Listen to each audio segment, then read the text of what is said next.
Special roll observer থেকে special observer, আর এবার নতুন মুখ্যমন্ত্রীর অ্যাডভাইজার সুব্রত গুপ্ত এবিপি আনন্দের মুখোমুখি। কংগ্রাচুলেশন স্যার, কি বলবেন?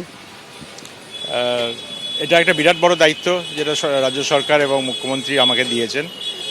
আমি সবারই সহযোগিতা চাইব, বাংলার মানুষের আশীর্বাদ চাইব, যাতে আমি এই কাজটা সুষ্ঠুভাবে করতে পারি এবং রাজ্য সরকারকে সাহায্য করতে পারি। সব থেকে বড় কথা হচ্ছে যে আপনার মিশন এবং ভিশন কি হবে? কর্মসংস্থান, মহিলাদের নিরাপত্তা, মহিলাদের ক্ষমতায়ন, স্বাস্থ্য এবং শিক্ষা। শিল্পে বিনিয়োগ? শিল্পে বিনিয়োগ ঠিক ভালো মনে করিয়েছেন। এটা আমাদের সেটা কর্মসংস্থানের সাথে যুক্ত, খুব কাছাকাছি। তো কিন্তু শিল্প সময় লাগবে। শিল্প তো এমন একটা ব্যাপার নয় যেটা বলেই সঙ্গে সঙ্গে হবে, বললেই তো। এটার একটু সময় লাগবে, কিন্তু কাজটা এখনই শুরু করতে হবে।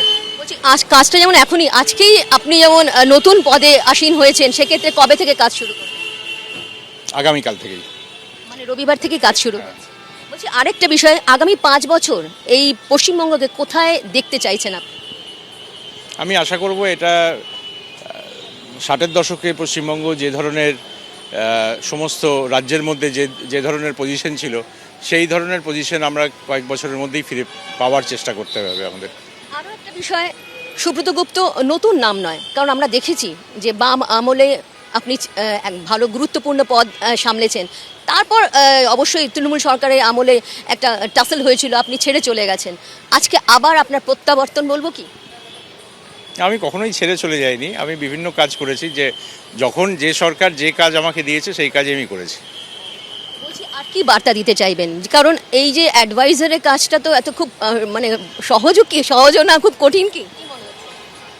সহজ না কঠিন তো ভবিষ্যৎ বলবে, কিন্তু কাজটা গুরুত্বপূর্ণ এবং এটা একটা বিরাট দায়িত্ব। এই দায়িত্ব আমাকে দেওয়ার জন্য আমি মানে যেমন রাজ্য সরকার এবং মাননীয় মুখ্যমন্ত্রীকে ধন্যবাদ জানাবো।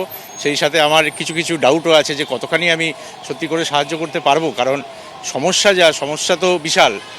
এই সমস্যার সমাধান তো একজন একার পক্ষে সম্ভব নয়, সেজন্য সবারই কোঅপারেশন দরকার, সবারই সহযোগিতা দরকার। রাজ্য সরকারের এত লোন রয়েছে, এত দেনা রয়েছে, সেইগুলো বিশাল দেনা, 8 লক্ষ কোটি টাকার কাছাকাছি দেনা রয়েছে। আমাদের ডিএ মামলায় কর্মচারীদের মাইনে দেওয়ার বিষয়টা রয়েছে। মহিলাদের যে অন্নপূর্ণা যে প্রকল্প, তার মধ্যে সাহায্য দেওয়ার আছে। বিভিন্ন রকম প্রকল্প আছে গভর্নমেন্টের, এগুলো কিভাবে করা যাবে সেটা নিয়েই চিন্তাভাবনা করতে হবে আগামী দিনে। আমি আশা করব যে রাজ্য সরকারের গাইডেন্সে আমরা এই কাজটা করতে পারবো। অনেক ধন্যবাদ আপনাকে। সুব্রত গুপ্ত তিনি রবিবার থেকে কিন্তু কাজ শুরু করে দিচ্ছেন। সমস্যা অনেক, কিন্তু সেই সমাধানের পথে এগোতে চাইছেন সুব্রত গুপ্ত, অ্যাডভাইজার চিফ মিনিস্টার। ক্যামেরায় পার্থপ্রতিম রায়ের সঙ্গে রুমা পাল, এবিপি আনন্দ, কলকাতা। এবিপি আনন্দ, এগিয়ে থাকে, এগিয়ে রাখে।